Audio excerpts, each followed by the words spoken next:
한국에서 가장 좋았던 것이 무엇인가요? 라는 질문에 아이를 키우기 좋은 화장실이요. 라고 대답한 한 프랑스 여성이 있습니다. 많고 많은 좋은 것들 중에 화장실이라니?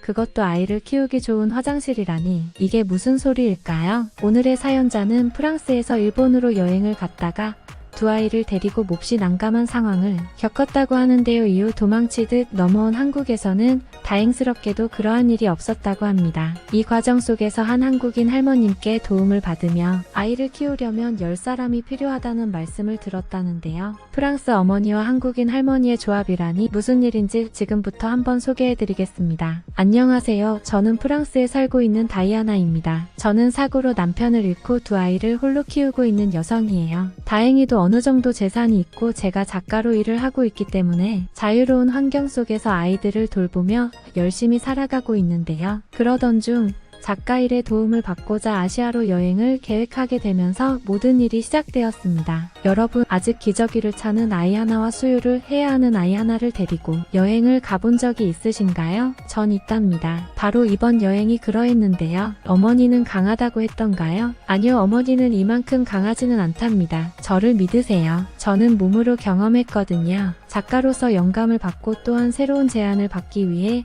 아시아로 떠나게 된 그날, 저는 사실 걱정보다도 많은 기대 속에 비행기에 올라타고 있었습니다. 비록 어린아이를 둘이나 데리고 떠나게 되었지만 친한 친구 루카스도 도와주기 위해 함께 가기로 한 상태였고 무엇보다 아시아라는 나라에 대한 환상이 있었기 때문이었죠. 언제나 꿈꿔오던 신비로운 나라 일본을 가장 먼저 가기로 결정한 이유도 바로 그것 때문이었습니다. 사실상 업무는 한국에서 할 예정이었지만 일본의 고궁과 역사를 탐방하고 독특한 그들만의 문화를 경험해보고 싶었어요. 그렇게 희망에 부푼 저의 아시아 여행이 시작되었습니다. 오랜 비행 끝에 일본에 도착한 저와 친구 루카스는 피곤한 몸으로 비행기에서 내렸습니다. 공항을 빠져나가 지하철을 타고 호텔이 있는 지하철역까지 무려 1시간을 가야만 했는데요. 늦은 시간에 비행기에서 내려서 그런지 사람들이 급하게 지하철에 꾸역꾸역 올라타고 있었고 수많은 외국인들이 모여있어 정신없이 지하철은 시끌벅적한 상태였습니다. 제 마음은 불안해지기 시작했습니다. 아무래도 사람들이 많다 보니 아이들이 금방 불편함을 느낄 것 같았고 이 와중에 갑자기 울음을 터뜨리기라도 하는 날에는 당장에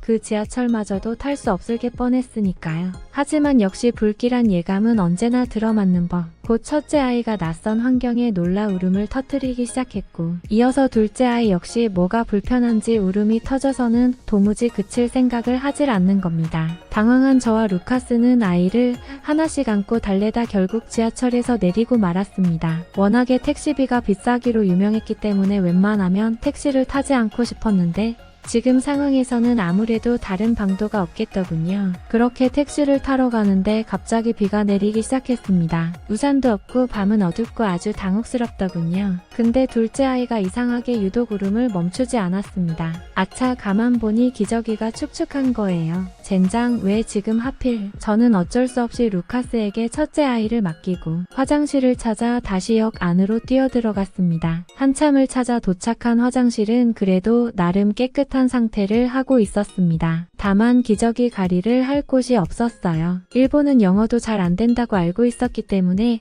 당황한 저는 다시 아이를 안고 지하철역을 이곳저곳 돌며 아이의 기저귀를 갈 장소를 찾았습니다. 화장실에 없으니 어딘가 따로 기저귀 가는 곳이 있을 것 같았는데 아무리 찾아도 없더군요. 아이는 얼굴이 벌개져선 자지러지게 울기 시작했습니다. 이젠 배도 고픈 것 같더군요. 저는 초조한 마음에 같이 울고만 싶었습니다. 그러던 중 찾은 두 번째 화장실. 혹시 하는 맘에 들어가 보니 그곳엔 기저귀 가리가 있더군요. 다시 생각해보니 아까 첫 번째 화장실에도 기저귀 가리대가 있었는데 아무래도 고장이 난 것 같았습니다. 같은 자리에 뭔가 글자가 써져 있는 종이가 붙어 있었거든요. 한숨을 쉬며 우선 저는 아이의 기저귀를 갈아주었습니다. 하지만 아이는 울음을 멈추지 않았어요. 네, 이번에는 젖을 물려야 할 때인 것 같더군요. 또 다시 저는 역을 빙빙 돌기 시작했습니다. 아이에게 젖을 먹여야 했기 때문이었어요. 그러던 중 저 멀리에서 익숙한 울음소리가 들려왔습니다. 혹시 하고 돌아본 저는 으악하고 소리를 내고 말았어요. 그 소리의 근원지는 바로 루카스였습니다. 아니, 정확히는 루카스가 안고 있던 제 첫째 아이였죠.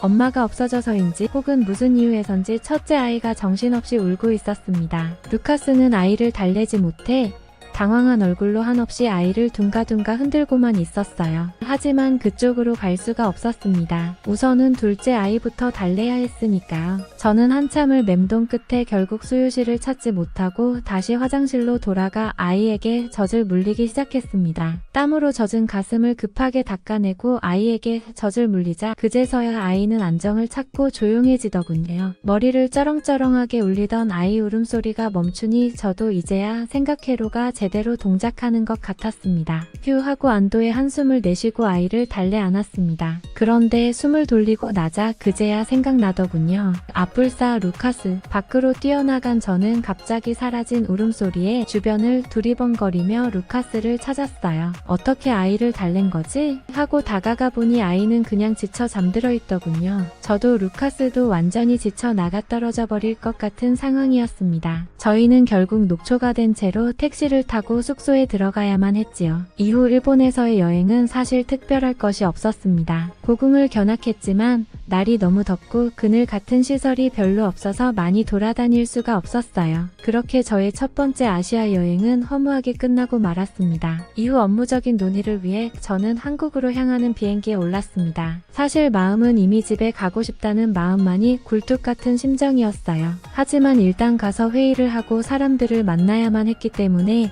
어쩔 수가 없었습니다. 만약 한국이 일본보다도 더 열악하면 어쩌지? 저는 이미 긴장하고 겁을 먹은 상태였지요. 이후 한국에 도착한 루카스와 저는 동시에 으악 하는 소리를 내지르고야 말았습니다. 세상에 일본보다 훨씬 시설이 좋은 게 아니겠어요? 공항의 규모부터 화장실, 모든 공공시설들이 훨씬 더 크고 깨끗하며 잘 관리되고 있었어요. 모든 곳에 영어 안내가 되어 있어 길을 찾는 것도 어렵지 않았고 직원들과 시민들의 협력을 통해 안전하고 조용한 공항 분위기가 유지되고 있는 것 같았습니다. 하지만 그러던 중 역시나 저의 작고 귀여운 악마들이 깨어나기 시작했습니다. 새로운 환경에 당도했으니 이제 또 새롭게 울음을 터뜨리기 시작한 건데요. 순간적으로 다시 일본에서의 트라우마가 떠오르며 저는 눈을 질끈 감았습니다. 루카스가 아는 첫째 아이는 뒤로 한 채 일단 둘째 아이를 안고 또 다시 기저귀 가리대를 찾아 뛰기 시작했어요. 어라, 그런데 그럴 필요가 없더군요. 가까운 곳에 설치된 화장실 안에 깨끗하고 넓은 기저귀 가리대가 있었으니까요. 다행히 그곳에서 안전하고 빠르게 아이의 기저귀를 갈아줄 수 있었어요. 그리고 그곳에 바로 이어서 수유실이 있었기 때문에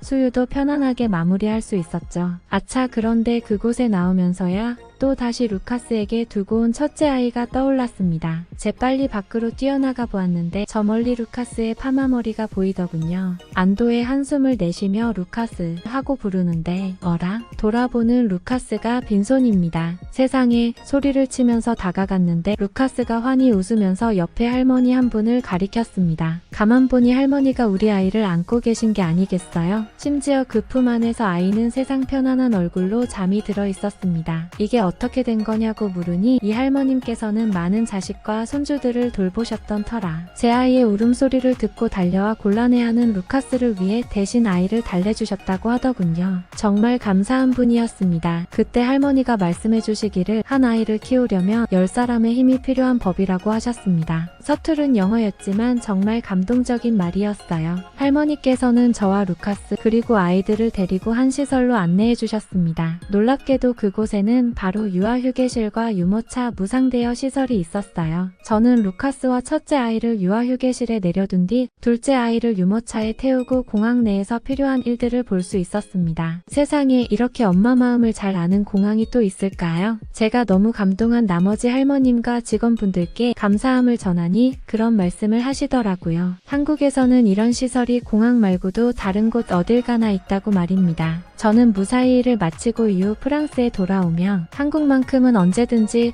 또 다시 업무를 보러 들릴 의향이 있다는 말을 남겼습니다. 그곳에서는 아이를 돌보며 일을 하기도 편하고 누구나 아이를 키우기 좋은 환경이 만들어져 있기 때문이었습니다. 한국의 청결하고 첨단 시스템을 갖춘 화장실과 유아, 돌봄 시설들은 아마 세계 어딜 가도 비교할 수 없는 1위의 시설일 것입니다. 저는 지금도 누가 제게 한국에서 가장 좋은 게 뭐냐고 묻는다면 바로 아이를 돌볼 수 있는 화장실이라고 대답할 것이에요. 특히 그 중에서도 맘씨 좋은 할머님까지 함께 있어주신다면 더할 나위 없겠죠. 한국 언제나 그곳은 제게 친구 같은 나라로 남게 될 것입니다. 라고 사연을 보내오셨네요. 여러분들의 생각은 어떠신가요? 힘이 되는 응원의 메시지를 남겨주시면 사연자분에게 전달해 드리도록 하겠습니다. 저희는 실제 사연 제보를 받고 있습니다. 저희가 전달해 드리는 사연이 시청자분들의 하루에도 작은 힘이 될 수 있었으면 좋겠습니다. 구독과 좋아요, 그리고 알람 설정은 영상 제작에 큰 힘이 됩니다. 오늘도 좋은 하루 되세요. 감사합니다.